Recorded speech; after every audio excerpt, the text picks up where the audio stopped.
Mahamantra ki jai. Gaur Premanande Haribo, Haribo, Haribo. So today we are on text, Canto 3, Chapter 16, text 29. Is that correct? 29? 28. 28, sorry. 28. Oh.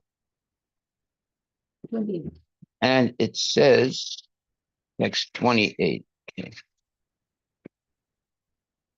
Canto 3, Chapter 16, text 28. The sages circumambulated the Supreme Lord, offered their obeisances, and returned, extremely delighted at learning of the divine opulences of the Vaishnava. Purport by Srila Prabhupada. It is still a respectful practice to circumambulate the Lord in Hindu temples, especially in Vaishnava temples. There is for people to offer their respects to the deity and circumambulate the temple at least 3 times. That's what I do every time I go to the temple. At least 3 times, circumambulate. And it's always, temples, Vaishnava temples are always made so that you can circumambulate the deities. Okay, text 29. The Lord then said to his attendants, Jai and Vijay, depart this place, meaning go away from this place, but fear not, all glories unto you. Though I am capable of nullifying the Brahmana's curse, I would not do so. On the contrary, it has my approval. Purport by Srila Prabhupada. As explained in connection with text 26, all the incidents that took place had the approval of the Lord. Ordinarily, there is no possibility that the 4 sages could be so angry with the doorkeepers, nor could the Supreme Lord neglect his 2 doorkeepers, nor can one come back from Vaikuntha after once taking birth there. All these incidents, therefore, were designed by the Lord himself for the sake of his pastimes in the material world. Thus, he plainly says that it was done with his approval. Otherwise, it would have been impossible for inhabitants of Vaikuntha to come back to the material world simply because of a Brahminical curse. The Lord especially blesses the so-called culprits. All glories unto you. A devotee, once accepted by the Lord, can never fall down. That is the conclusion of this incident. Jai Shri Prabhupada ki jai. Well, fortunately, we have purports, Prabhupada's purports, otherwise we'd be completely confused. And this verse, text 29, says, the Lord then said to his attendants, Jaya and Vijaya, depart this place, but fear not. All glories unto you. Though I am capable of nullifying the Brahmana's curse, I would not do so. On the contrary, it has my approval. Well, what's the curse? The Brahmanas, Jaya and Vijaya, are cursed to go back to the material world. And that's like one of the worst things that can happen to you after you've been in Vaikuntha, and now you have to go back to the material world.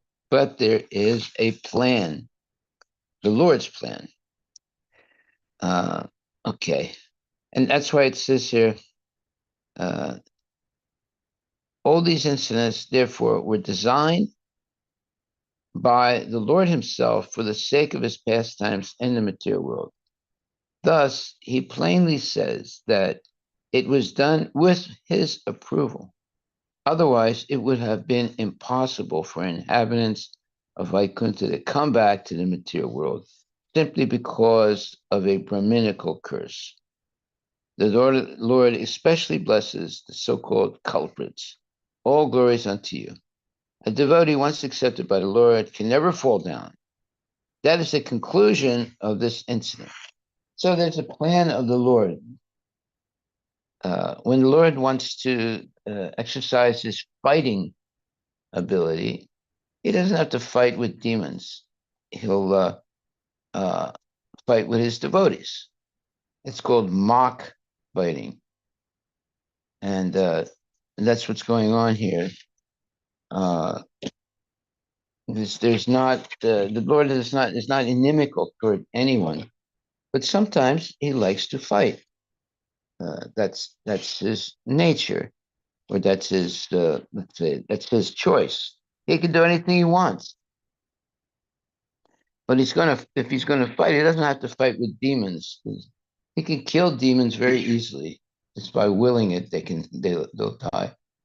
So he likes to fight with his devotees, and his devotees are not disturbed by it because they're associating closer and closer to the Lord and pleasing the Lord. If the Lord wants to fight, he chooses to fight with his devotees. So that's from this verse today, Canto 3, Chapter 16, Text 29. The Lord then said to his attendants, Jai and Vijay, depart this place, but fear not. All glory is unto you. Though I am capable of nullifying the Brahmana's curse, I would not do so. On the contrary, it has my approval. So everything that's going on in this pastime of the Lord is with the approval of the Lord. And ordinarily, there's no possibility of uh, somebody falling down from Vaikuntha. Once you get there, you're there forever. Uh, but it says there is no possibility that the four sages could be so angry with the doorkeepers, Jai and Vijay. Nor could the Supreme Lord neglect his two doorkeepers, nor can one come back from Vaikuntha after once taking birth there. All these incidents, therefore, were designed by the Lord himself for the sake of his pastimes in the material world. Thus, he plainly says that it was done with his approval.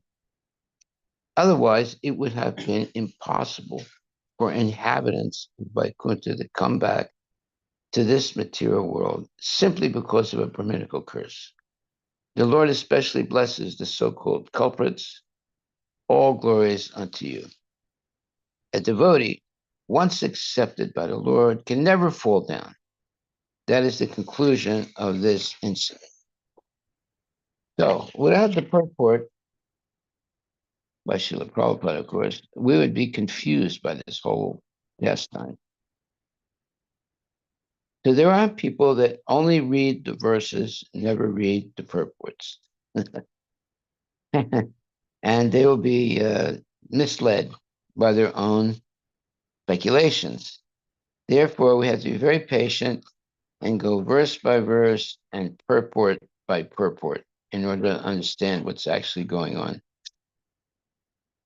And therefore, Jai and Vijay, who were in Vaikuntha, or at least at the door of Vaikuntha, they were the doorkeepers.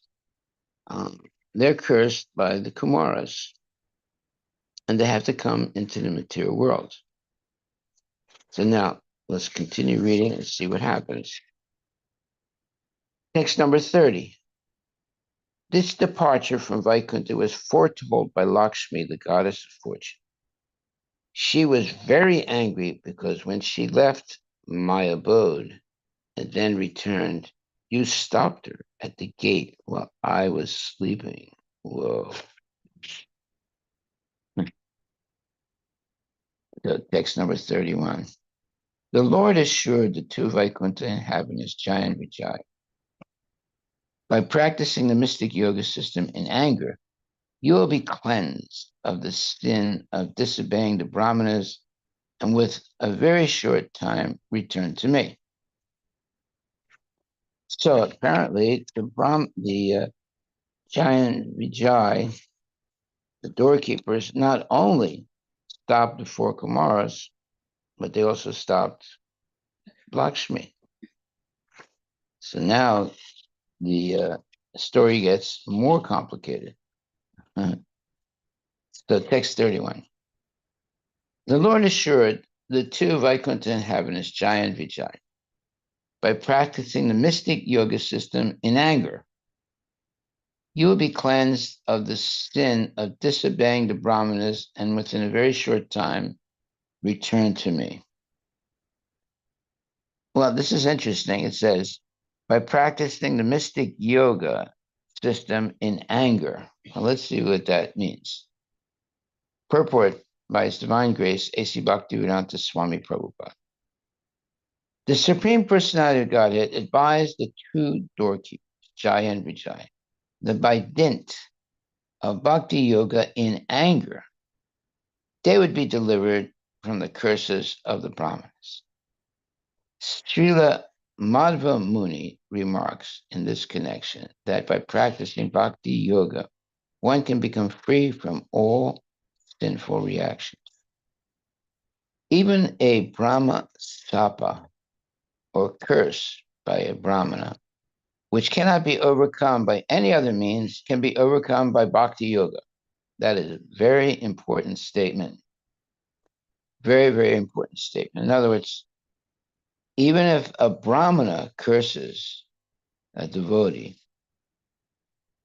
if the devotee still maintains their devotional service and chanting Hare Krishna, that curse will not touch them. One can practice bhakti yoga in many rasas.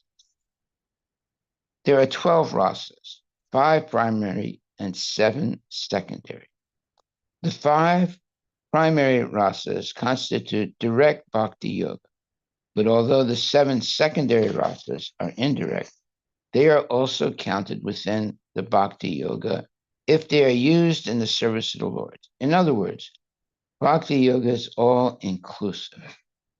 If one somehow or other becomes attached to the Supreme Personality of Godhead, he becomes engaged in bhakti yoga as described in Srimad Bhagavatam 10:29-15. Tamam Krudam Bhayam. The gopis were attracted to Krishna by bhakti yoga in a relationship of lusty desire, kama. Similarly, Kamsa was attached to bhakti yoga by dint of fear of his death. This bhakti, well, what does it mean, bhakti yoga, when it's being used in these examples? It means that you're always thinking of Krishna. The gopis were attracted to Krishna by bhakti yoga in a relationship of lusty desire, kama. Similarly, Kamsa was attached to bhakti yoga by dint of fear of his death. Thus, bhakti yoga is so powerful that even becoming an enemy of the Lord and always thinking of him, that's the key right there, always thinking of him, can deliver one very quickly. It is said, Vishnu Bhakti Smrito Daiva Asturatad Vipanyaya. Devotees of Lord Vishnu are called demigods, whereas non-devotees are called asuras. But bhakti yoga is so powerful that both demigods and asuras can derive its benefits if they always think of the personality of God. So the asuras often think of the personality of God out of fear. And the devotees always think of the personality of Godhead out of love. But both are benefited. But bhakti yoga is so powerful that both the demigods and asuras can derive its benefits if they always think of the personality of Godhead. The basic principle of bhakti yoga is to think of the Supreme Lord always. The Lord says in Bhagavad Gita 18:65, Man mana bhavavan bhakto madhyajimam namaskuru mam ivasi satyam te bhakti jane priyosime. Always think of me. It doesn't matter which way one thinks. Whoa, that's a very important statement. It doesn't matter which way one thinks. The very thought of the personality of Godhead is the basic principle of Bhakti Yoga. So if you think, just like Kamsa was always thinking about Krishna, he was very concerned because there was a prophecy that he would be killed by Krishna. So he's always thinking of Krishna in fear. But that's also Bhakti Yoga, because Bhakti Yoga is always thinking about Krishna. Man mana bhava mad bhakta. Uh, man mana bhava mad bhakta is one should always think of Krishna. Madhyaji mam namaskuru, mam ivaisu satyam te pratijani priyosimi. That's a very important verse. Bhagavad Gita 1865. Why don't we look at the purport to 1865? Bhagavad Gita 1865. You want me to read it? Yeah. See what it says. The purport to 18th chapter 65th verse. The verse is, always think of me, become my devotee, worship me, and offer your homage unto me. Thus you will come to me without pain. I promise you this because you are my very dear friend. I promise you this. That means it's really serious. I promise you this. Go ahead. The purport by His Divine Grace A.C. Bhaktivedanta Swami Srila Prabhupada. The most confidential part of knowledge is that one should become a pure devotee of Krishna and always think of him and act for him. One should not become an official meditator. Life should be so molded that one will always have the chance to think of Krishna. One should always act in such a way that all his daily activities are in connection with Krishna. He should arrange his life in such a way that throughout the 24 hours, he cannot but think of Krishna. And the Lord's promise is that anyone who is in such pure Krishna consciousness will certainly return to the abode of Krishna, where he will be engaged in the association of Krishna face to face. This most confidential part of the knowledge is spoken to Arjuna. Okay, this most confidential knowledge. So this means that, it's the most important thing. And it's confidential. Only the devotees can understand it. Non-devotees can't understand it. Go ahead. This most confidential part of knowledge is spoken to Arjuna because he is the dear friend of Krishna. Everyone who follows the path of Arjuna can become a dear friend to Krishna and obtain the same perfection as Arjuna. That's good news right there. In just a minute. These words stress that one should concentrate his mind upon Krishna, the very form with two hands carrying the flute, and the bluish boy with a beautiful face and peacock feathers in his hair. These are the descriptions of Krishna found in Brahma Samhita and other literatures. One should fix his mind on this original form of Godhead, Krishna. One should not even divert his attention to other forms of the Lord. Like Varaha and so forth. The Lord has multiple forms like Vishnu, Narayana, Rama, Varaha, etc. But a devotee should concentrate his mind on the form that was present before Arjuna. Concentration of the mind in the form of Krishna constitutes the most confidential part of the knowledge, and this is disclosed to Arjuna because Arjuna is the most dear friend of Krishna's. There it is. We should always meditate on the form that Arjuna was seeing of Krishna, the two-handed form of the Lord. And meditation on the Lord, not focused meditation like Mayavadis on, I don't know what they meditate on the tip of their nose or something. These yogis, they meditate also, but devotees meditate on the beautiful form of the Lord and his wonderful pastimes. So therefore, they actually can go back to Godhead. with such meditation. Whereas the other nonsense people, they meditate on who knows what, something or other. The tip of their nose or the light that they see somewhere. And it's not really the goal of meditation. Meditation is to meditate on the transcendental form of the Lord. That's real meditation. The other types of meditation, it might help a little bit, but it's not really going to help a person, because unless one develops love and devotion for the Lord, they're not going to be liberated from the cycle of birth and death. No matter how great of a yogi they might be, or how great of a meditator they are, one has to develop this love and devotion for the Lord, and always have their minds thinking of the Lord. Now, is this possible? Yes, it is, because you begin with the known to understand the unknown. You begin with the known to understand the unknown. So in the material world, when two people fall in love, but they might be separated for different reasons. Maybe one works one place and another person works somewhere else. For whatever reason, they're separated. What happens? They're always thinking of each other. So that's the known. Now we can understand the unknown. That the devotee who's always thinking of Krishna is actually associating with Krishna, even though Krishna might seem to be very far away. That's why it says, Manmana Baba Mad Bhakta.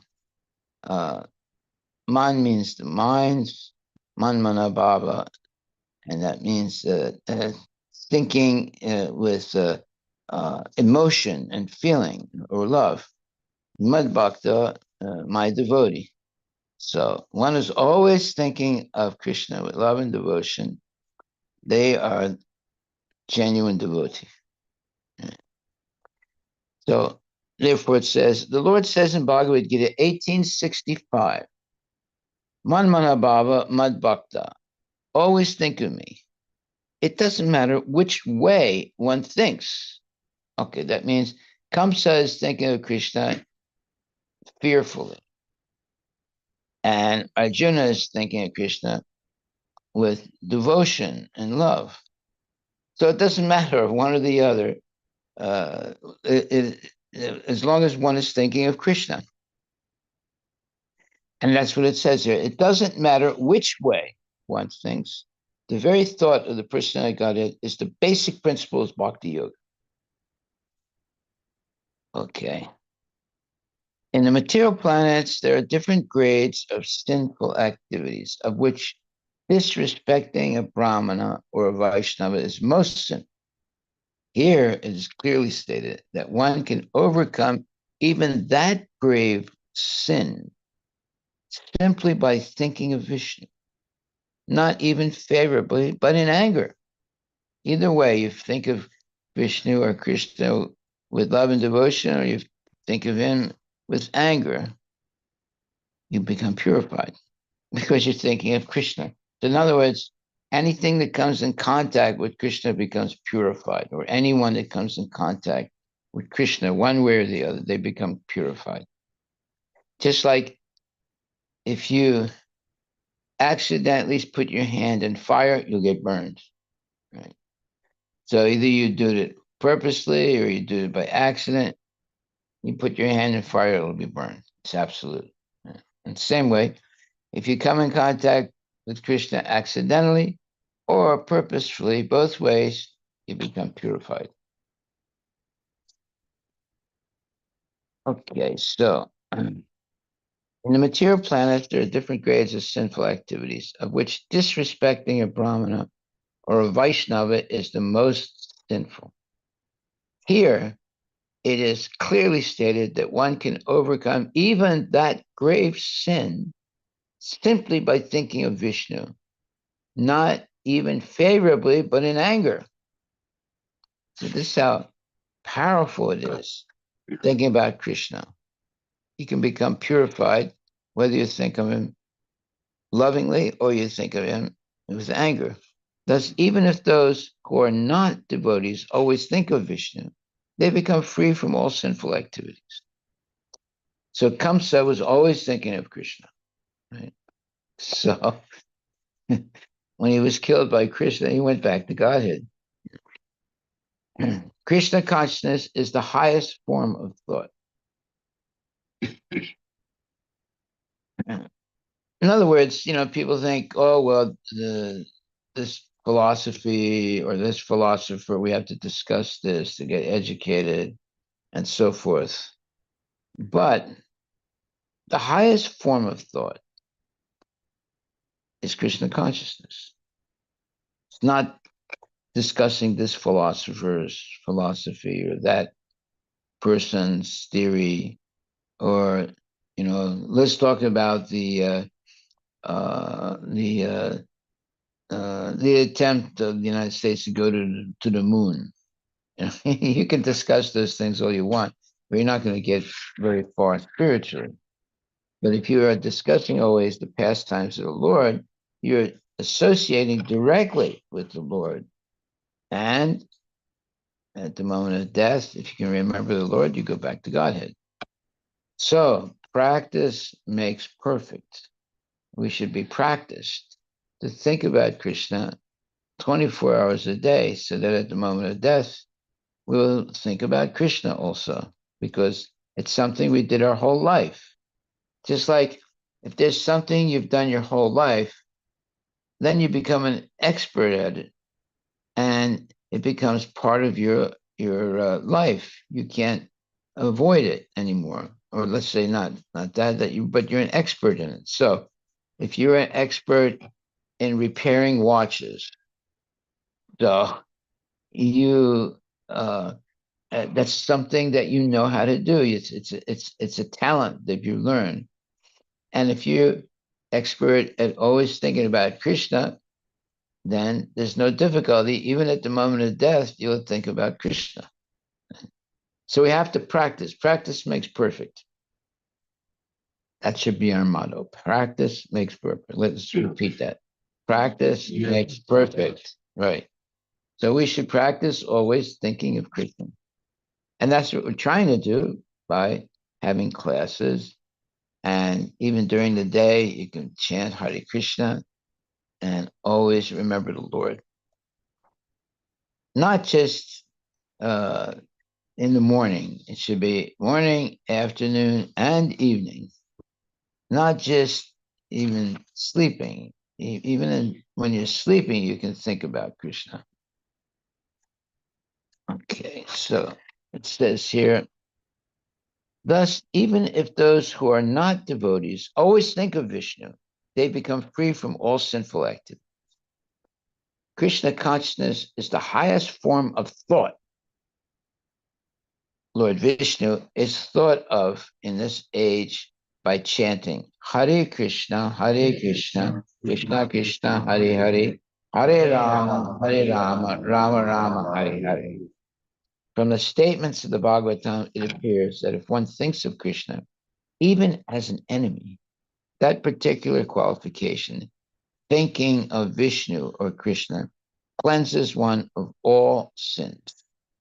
And the recommended way of thinking of Krishna is by chanting the Hare Krishna Maha Mantra, because you're chanting the names of Krishna, Hare Krishna, and Hare Krishna Maha Mantra, Hare Krishna, and Rama. Hare Krishna, Krishna Krishna, Hare Hare, Hare Rama, Rama Rama, Hare. One time, this man was arguing with a devotee and saying, "Oh, you always talk about Krishna. You never say anything about Lord Rama." And I told him, well, "Wait a minute. We think just as much of Rama as we think of Krishna." He said, "How's that?" I said, "Well, it's our Maha Mantra. Hare Krishna, Krishna Krishna, Hare Hare. Hare Rama, Rama Rama, Hare Hare." So we are thinking equally about the Krishna and as well we're thinking about Rama. You see how people come up with nonsense statements. We're saying the Lord name of Lord Rama as much as we're saying the name of Lord Krishna. Of course, the dumbbells they don't understand anything, so they have to be educated by devotees. Okay, so Lord Vishnu is thought of in this age by chanting Hare Krishna, Krishna Krishna, Hare Hare, Hare Rama, Rama Rama, Hare Hare. Yeah, because the Mahamantra is the real yoga dharma of this age. In other words, the best way to perform yoga or thinking of Krishna is by chanting the Hare Krishna Mahamantra. And it's recommended. In previous ages, like in Satya Yuga, it was meditation. And Dwapara Yuga, it was performing a lot of sacrifices, complicated sacrifices. And also Treta Yuga, it was something else. But in Kali Yuga, it's chanting Hare Krishna. This is the recommended way to make spiritual progress and be able to go back to Godhead. Okay, so thus, even if those who are not devotees always think of Vishnu, they become free from all sinful activities. Krishna consciousness is the highest form of thought. And see, that's a very significant statement because every day we're thinking about something, right? We're thinking about, our 401k. We're thinking about, somebody that insulted us. So we're thinking about, what's going to happen on the stock market, or we're thinking about so many things. But if we always think about Krishna, that means that we're cleansed of all sins. Therefore, it says, from the statements of the Bhagavatam, it appears that if one thinks of Krishna, even as an enemy, that particular qualification, thinking of Vishnu or Krishna, cleanses one of all sin. So, why do we take a bath every day? So you start with the known to understand the unknown, right? So, I mean, there are people that never take a bath, but why do we take a bath every day? Because we want to be cleansed. So therefore, why do we think about Krishna every day, especially by chanting 16 rounds every day of Hare Krishna Mahamantra? It's to become cleansed of sins. Now, we commit sins unwittingly. That means without even knowing we're doing it. You walk down the street, you unwittingly kill living entities like ants or germs or something. You can't even see the germ, but you're killing the germ because you're stepping on it, right? When you drive a car, you kill many living entities, especially, in summertime. If you're driving a car on the highway, when you get home, you look at your windshield, there's a whole bunch of dead bodies, bugs. Have you ever seen that? Have you ever had that experience? Yeah. So you see, and by the way, we don't see all the bugs that we killed that are on your tires. So therefore, if we're always thinking of Krishna, then we'll be free of all that killing that we've done inadvertently. You can't stop killing things because it's just they're living entities everywhere, right? Just by walking, breathing, cleaning the house. So you're cleaning the house, and all of a sudden there's ants. Yeah. So it's impossible not to kill, let's say. So therefore, we have to always be chanting Hare Krishna and thinking of Krishna to free ourselves from all those sins. There are sins that you know you're doing, and there's sins that you don't know you're doing. Therefore, in the material world, it's very easy to get caught up in sinful activity, even though you don't know it's a sin. Just like I didn't know it was a sin to eat meat when I was a kid. My family was eating meat. They were giving me meat every day. And if there wasn't meat on the plate, I would say, "Hey, what's the matter? What's going on here? Where's the meat?" Because I thought that's what you're supposed to do. I didn't know any better. But then when tried to become Krishna conscious, I understood, no meat eating, no gambling, no illicit snacks, no intoxication. So that's real education. You see, you go to college to get get an education, but that's not real education.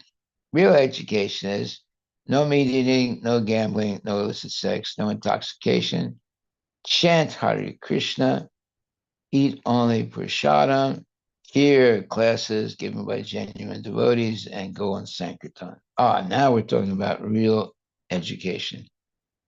Of course, people would think that's not real education. Real education is you have to be an expert in mathematics, or you have to be an expert engineer, or you have to be an expert in this or that. All those things are not going to save us at the moment of death. At the moment of death, the fact that you were the greatest engineer in the history of the world is not going to save you. uh, so therefore, if you could think of the Krishna at the moment of death, then you go back to God. And if you think of all your material achievements at the moment of death, you don't go back to God. And we have to be careful because what happens at the moment of death, almost everything you did in your life will come in front of your eyes in a very quick way. And if most of those things were negative, then you stay in the material world. But if most of those things that you did in your life were spiritual, you can go back to Godhead. So the real purpose of life is to always concentrate on Krishna and Krishna's pastimes and Krishna's qualities and Krishna's relations and so forth. And that way, you'll be able to remember Krishna at the moment of death. Maharaj, what we dream of every day is an indication of what we will dream at the end of, what we will see at the end of our death. Well, it's not only dreams, it's what you're thinking of, right? Uh, if you're thinking of, well, today I have to do this and then I'll make so much money, then I have more money in the bank, that's all the time you're thinking about the money. So some people think about God all the time. Some other people think about money all the time. Yeah. And actually, what is the stock market? Stock market is always thinking about money. So the stockbroker is always thinking about, how to make money. And then the person who sells houses is always thinking about selling a house and making money, right? So it's not the house, it's the money, right? That people are thinking of, really. And someone who wants, uh, let's say, sense gratification, they're always thinking about sense gratification, right? What's the next new sense gratification I can do? So people are thinking about so many things, but if we can uh, control our mind and our senses and think always about Krishna, then actually you become very happy because all the pastimes of Krishna are very wonderful, right? So every day we're hearing about Krishna. And that this is what helps us to think about Krishna throughout the day. Because we have class in the morning, we have class at night. Actually, Prabhupada said morning, afternoon, and evening.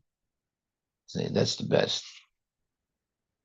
But okay, let's say there's no class in the afternoon, but you can chant Hare Krishna, Hare Krishna, Krishna Krishna, Hare Rama, Hare Rama, Rama. So that's another way of thinking about Krishna. So we can go 24 hours a day thinking about Krishna. Someone can say, well, how can you think about Krishna when you go to sleep? Well, if you go to sleep early wake up early, that's also thinking about Krishna, because you're doing something to help you think about Krishna. So in order to say all your rounds every day, you try and go to sleep early and wake up early, right? And actually, over time, especially when you get older, you can actually limit how much you sleep. Maybe when you're younger, it's much more difficult, but it's possible when you get older to limit how much you sleep, and so that you think more about Krishna. Okay, so from the statements of the Bhagavatam, it appears that if one thinks of Krishna even as an enemy, that particular qualification, thinking of Vishnu or Krishna, cleanses one of all sins. So Kamsa, who's thinking always of Krishna, but out of fear, you see, but he's also being purified. And Arjuna, who's always thinking of Krishna, he's also purified. Right? So the main point is to be able to think of Krishna always. Okay, so they don't teach this anywhere else. You only hear this in the Bhagavatam. You can read so many books. You go to a library, there's thousands of books, and people try and read as many books as they can to get educated, right? But all you need is just one book, the Bhagavad Gita or the Srimad Bhagavatam, you'll get all education. You don't need to read all those other books. In fact, the other books will take your mind away. Let's say you read uh, a book by Dostoevsky. Dostoevsky was a Russian, uh, you know, uh, writer, and he wrote these really thick books like this, And why don't you look him up, Dostoevsky? He was famous as a writer in Russia, but his works were also translated into English. And basically, almost everything he wrote, or I'd say everything he wrote, was nonsense. What's the name of Dostoevsky. The name is Theodore Dostoevsky. Yes. What's it say about him? What's it say about him? The Russian novelist, short story writer, Short story writer. essayist, and journalist. Numerous literary critics regard him as one of the greatest novelists in all of world literature. Okay. And many of his works are considered highly influential masterpieces. You ever hear of Dostoevsky? Uh, Died 1881, age of 59. That's because he had bad habits. He wasn't eating the right food. Mhm. And one time my brother and I went to this broker. We wanted to get something out of. Uh, I received something that I bought, but I had to go and get it, and you had to see a broker because it came from a foreign country, right? So the name of the broker was Vinny, short for Vincent, right? So when we went to see him, and we were talking about getting our merchandise out of customs, and at one point he was trying to write something up for us so that we can get uh, our our what do you call it? Um, our well, it was merchandise to get our merchandise out of uh, the customs, right? And at one point, we could see that Vinny or Vincent wasn't feeling so good. So I asked him. I said, "Vinny, are you okay?" He said, "Well," he said, I ate some bad pork last night." But so he wasn't feeling so good, right? Now, how did you know it's bad pork and not good pork, right? Well, pork, any pork is bad. It's a pig.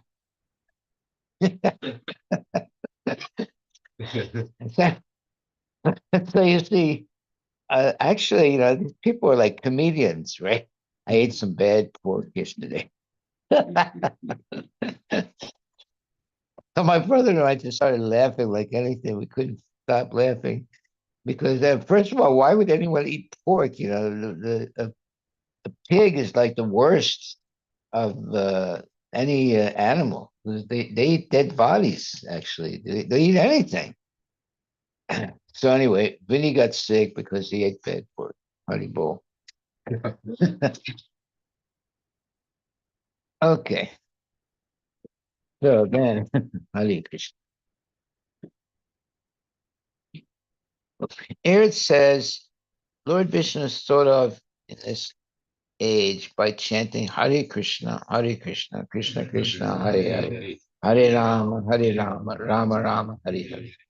From the statements of the Bhagavatam, it appears that if one thinks of Krishna, even as an enemy, that particular qualification, thinking of Vishnu or Krishna, cleanses one of all sins.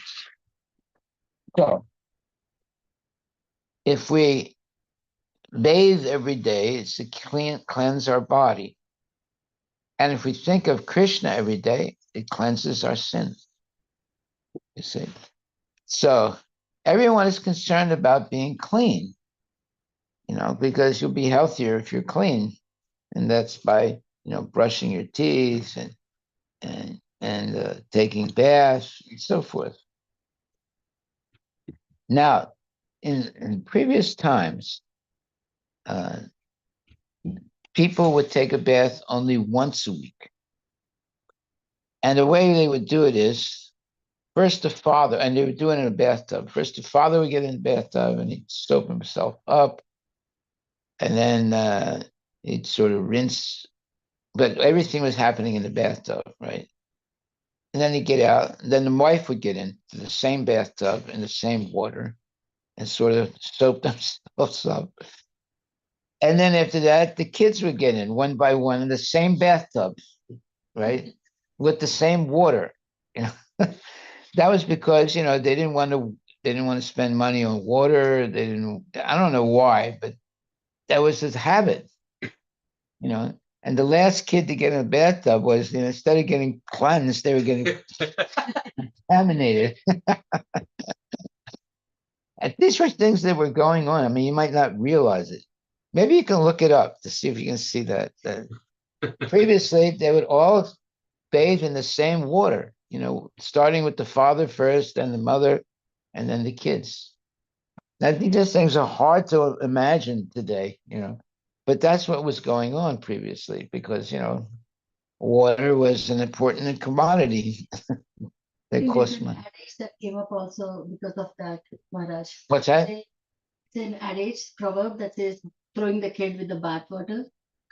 Don't throw the child with the bathwater. It becomes so muddy by the end of all the baths. Yeah. Don't make sure that you take all the kids out of the bathwater before you throw. You know that for sure? Yeah. Oh. I mean, I remember this story from before, and then I googled it. Oh, okay. Okay. Don't throw the baby out with the bathwater, right? People have shared backwater and tubs throughout history for a variety of reasons, including to save money and for cleanliness. Yes, to save money. 1700s, most homes had only one tub, so everyone in the household would take turns using the same water.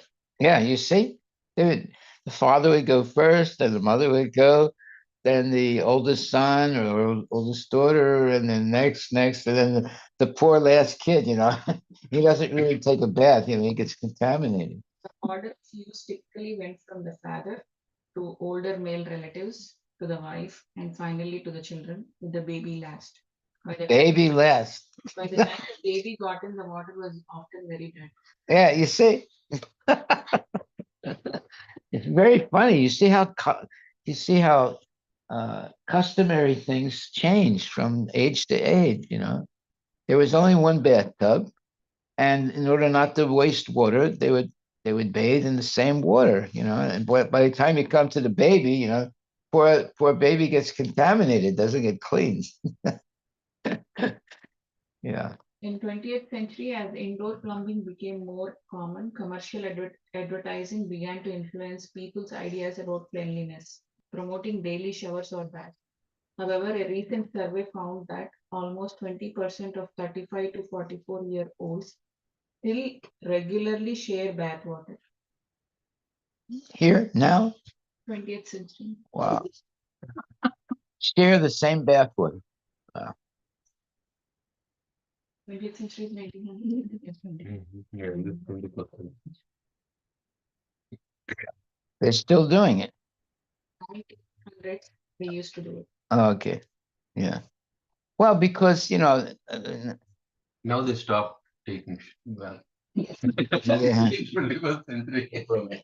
You see, previously it was much more difficult because let's say you lived in an apartment house, in the 1800s. Well, there was no running water. So if you're like on top apartment, there's no running water. So all they would do is they would have a bucket, and then they would get up and they would have a little sink, and they would sort of like wash their face, and their hands, and that was about it. Maybe they get a sponge or something and just rub themselves a little bit. That was it. There was no shower. There was no bathtub. There was just a sink, a small sink, and that was their bath. Why don't you look that up to see that most people didn't have bathtubs. That was like only the rich people had the bathtubs. Most people had a sink, a little sink, and that was it. And sometimes they didn't even have a sink. They had to get a bucket and get the water and take it up to their room and sort of just take this quick sponge bath, that they call it, sponge bath. During Maharaj's childhood, I had visited our village. So in village also there was no at that time running water in our area, that area. So we used to like pump with the hand pump from the ground. Yeah, and from the well. Yeah. And get that water in your bucket or whatever, and then take shower in the home. But it was not reusing the water, but Yeah. getting the fresh water. Usually in the villages, there were like several wells. One well where you can drink water from. Another well, you get the water for bathing. Another well for cleaning, stool and things like that. They didn't just have one well. I remember one time I was talking to someone, and he said, "These people are so stupid. They drink water from the well that they pass stool in." Because there were different types of wells, right? So there was one well for passing stool. So he said, well, they drink water from the well they pass stool in. That means they're really stupid people.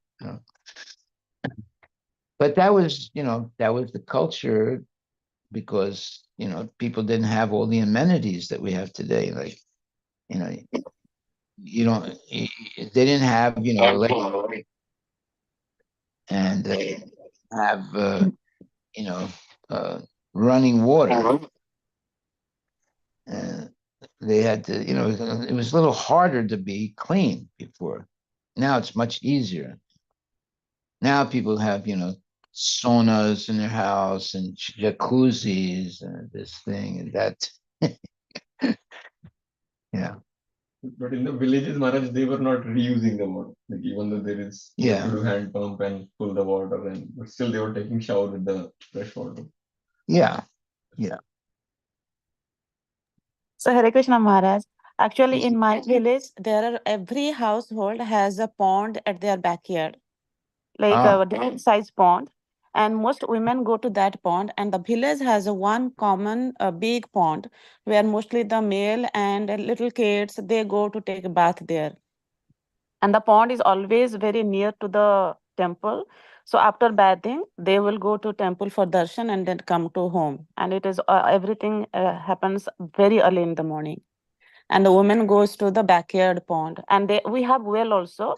From that well we take the water for cooking and drinking, only that purpose. Nothing else is used in that well, for like no bathing near the well, because otherwise right. the water will again seep through the earth and it will go down to that stream, so they don't want to do that. That is what our village life had always been. It still is Good. there are some hand pump, like municipality water supply is going, but not many people use that. But now water is getting contaminated also, so maybe they would be using that municipality water supply for drinking, but it's not that prevalent. It is that the pond culture is very much in my village and mostly in Odisha. Lot of ponds you will see. Nice. Yes. Yeah. So where's the water coming from for the pond? From the ground Yes, yes, Maharaj. All the ground and the water only, rain. and the rainwater. Yes. Yeah. Yeah. Rainwater is fresh, right? What about summers? The water streams are that good, and see, this apartment building, it restricts the water flow from under the earth, but in village there is not like these big buildings, right? So the water streams have uninterrupted flow, so the pond never dries up. And sometimes when they have to clean, they take the water out, like when the summer time, and there will be a lot of muddy under the earth, I mean, like under the surface, that they clean once in a 5 years or so, so that the water will be cleaned again. And all the village people come to clean that one. It is not like one person's or like some people to duty. Everybody, every male member come to clean the pond. And the big pond, there's big ponds. And we say that kunda, like we say kunda, that one. Pokhari or kunda. So, and everything is like the big pond, most the villagers use, that is always near the temple. Because right after taking bath, they will get the darshan of Barahaji, and then they will, Lord Baraha, actually in my village, that is what they worship. So, that form of Lord Vishnu, and they go back home. That is one. Good. Very good. Hare Krishna. Hare Haribol. Krishna, Guru Maharaj, Yes. please accept my humble obeisances. So, especially in Indian civilization, whatever history we have got outside Vedas, there is one thing called Indus Valley civilization, which they claim, archaeologists, that it is around 3300 to 1300 BCE, nearly 5000 years ago. So they do mention very elaborate bathing and canals, how they connect. And even back in home in my village, my dad used to tell in childhood they will be pond, as Mataji said, and then that's how they will take bath. They will give bath to the animals also. They will learn swimming by going in the pond. But what is important is that they will take special care to clean it. So specifically in India, because the river, whether it is Punjab state or whichever state is, they are well fed by the rivers. So, and there is like proper rituals to go and bathe in rivers if there is. And so I think in specifically in India side of world, bathing is very different, and sometimes they used to take bath even 2 times or 3 times, because water is well fed by the rivers and they have water access. Yeah, I mean, you go to Calcutta, I mean, I don't know if they're still doing it. They would just open a water what do you call that? What? Hand pump will be there. Actually, they have hand pumps and they can fill the Yeah. bucket and take bath. No, but in Calcutta, you'll see the men are bathing right in the city in front of everyone, and they turn on a water tank, Tap. a tap, yeah, and they just take a bath with their gumshoe on, right? In the middle of the city, everyone's walking and so forth, and someone's just taking a bath right there. And it was it was a normal thing. I don't know if it's still going on, but it's just a normal. It is still pretty normal when we go into the suburbs. Sorry, when we go into the ghettos where the water is very less, especially in villages, especially in Punjab. If there is a tube well running, which feeds water to the farmers, we can see people male taking bath there, but they will wear something to cover themselves, not Yeah, necessary. and And women also, they I've seen women bathing like that. Uh, they and just cover themselves with cloths and they just bathe, right, in and public. part of the reason is because Indian weather is very hot, so they just can't live without taking bath. So that's also another reason why they will take bath at least 2 to 3 times. Yeah, Haribol, interesting. Maharaj, regarding what you said, mm, during the Renaissance and into the 18th century, attitude towards bathing began to change, but it was still not common for people to have private bathtubs. Washing with basins and pitchers remained the norm for many. Yeah, a basin's like just a little basin. Yeah. And one time in Paris, uh, we weren't able to pay rent for a little apartment that we had, that was our temple. So the owner turned off the electricity and the water, right? So we couldn't take a bath. And there was, we couldn't cook, right? So we were in a, let's say a low income neighborhood, right? And there was this one Arab lady that had 12 kids, and she lived basically in like one room, right, with the 12 kids. And but she was a nice lady, and I would always, talk to her a little bit. And then when she found out that we didn't have, electricity, water, she said, "Oh, you can come to my house," she said. So we didn't take a bath in her house, but we would cook in her house, right? Now, how we did take a bath, we would sneak into these apartment buildings, where there was some water that we could get, right? And we would do it, very early in the morning, like 3 o'clock in the morning when everyone's sleeping, and we would use that water to take a bath, right? And then we would get out before everyone would wake up. But for food, we would go to her house, and she said, "You can come to my house." But what was her house? It's basically one room. She had 12 kids, and how was she bathing them? She had one uh like large bucket, right? So the kid would sit in the bucket, right? And she'd pour water on it, and the kid would be screaming. And they'd be crying like anything because, and then I think she used the same water several times to bathe the kids. Somehow she was making ends meet, you know. And then also, she invited us to come because she found out that we didn't have, and we didn't have gas or electricity. We didn't have anything, right? And we were there illegally at a certain point because the to get rid of us, the owner cut off all the amenities, the electricity, the gas, everything. And he also had a magistrate's, uh, you know, a magistrate came and put a note with, and on the door, that you're not allowed here. So we just tore it down. We just tore it. We didn't care. We broke the lock on the door and just went in again because we didn't have anywhere else to go. So this Arab woman has 12 kids. She invites us to come to her house to cook, so we could eat something. So, and she was not a rich lady. She was very poor. So the way she would bathe her kids, she didn't have showers or bathtubs or anything. She just had a big, basically a basin, right? And you can buy those it's not a supermarket, but they sell those type of basins. You can just they're like something like this, and the kid was standing there, and then she'd pour water on the kid, and soap him up, and then put some more water, and then he's finished.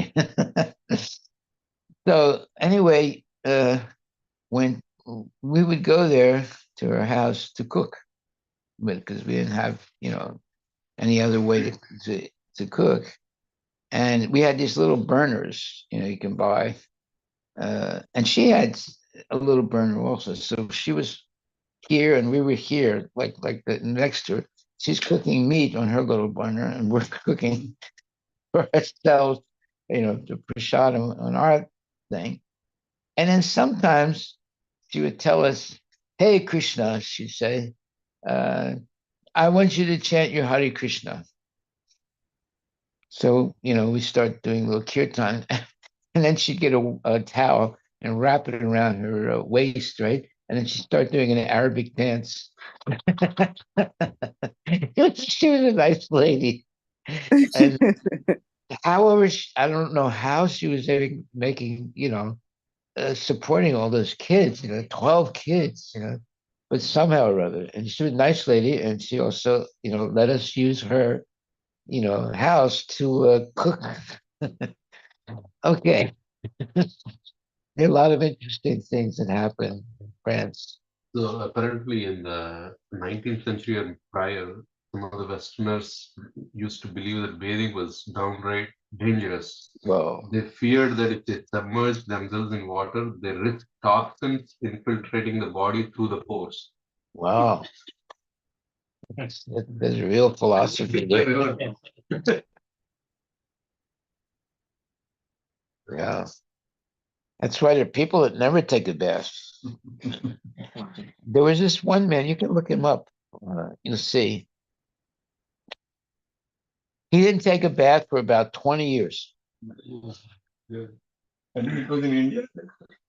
I'm not sure. I'm sure you can find it on the internet. Fake people, they don't take bath and they grow their all Yeah, hair and everything. yeah. But I mean, that's really severe. Like, 20 years, never took a bath. Can you see that? Haji. What's his name? Amal Haji. Haji means he went to Mecca. Known as the world's dirtiest man. What? He's known as the world's dirtiest man. Oh, yeah. Guinness Book of Records. Oh, really? He was an Iranian man known for not bathing for more than 60 years. Oh. Wow. Here he looked like. What's he look like? That is 94-year-old. Yeah. Mr. Haji. Haji means he went to Mecca. He went on Hajj. Interesting, but he lived for, as I said, like 94 years. 94, maybe there's some Technique. technique there that better not to take a bath. Because I think, in the process, they developed so much immunity. What? Let's see. Must be living for clean. Wow, it's amazing, isn't it? Here, you pass that around, let everyone. Maharaj, Amal Haji was celibate, ate meat from dead animals he found, He found. especially rotting porcupines, drank water from puddles and rusty oil cans, smoked animal dung using an old pipe, donned a war helmet to fend off the cold, and lived in a hole that he had dug himself. A hole Yeah. that he dug himself. He would live in that hole. Yeah, or occasionally a cinder block house constructed for him by the locals. To manage his hair, he burned off the excess with a flame. That was his haircut. Yeah. His skin was covered with soot, and pus as a result of his refusal to bathe. Wow. Yeah, he didn't take bath for 6 years. The next record goes to an Indian. An Indian guy? Yeah, his name is Kailash Kalau Singh. It's apparently it's a village outside of the holy city of Varanasi, and has not washed for more than 30 years in an attempt to help end all the problems confronting the nation. Oh, that was his tapasya. Tapasya. He would reject water in favor of what he called fire bath. Oh, Every evening, as villagers gather, Kalau lights a bonfire, smokes marijuana, and stands on a leg praying to Lord Shiva. God bless him. God bless him. Okay. I'm getting scared hearing these things. So many weird ideas. Yeah. Okay, so reality is more amazing than fiction. You can't even write books like this. Yeah. Amazing. All glories to Prabhupada. Okay, well, we'll stop on that. Then big lady Maharaj Yeah. at 12 day. Yeah. He had a big heart. Oh, yeah. And She was a nice lady. Nice lady. And then, she would say, okay, Krishna, you chant Hare Krishna. Chant Hare Krishna. And she'd start dancing. You do an Arabic dance. Yeah. Great. Haribol. Today is also the volunteer recognition in the Bellevue Temple. So What time? at 10:30. Okay. So all of you are pretty much volunteers. So please join. There's also the Mahavishekam and the new Alankaram for the new deities. Nice. It's going to be a special day.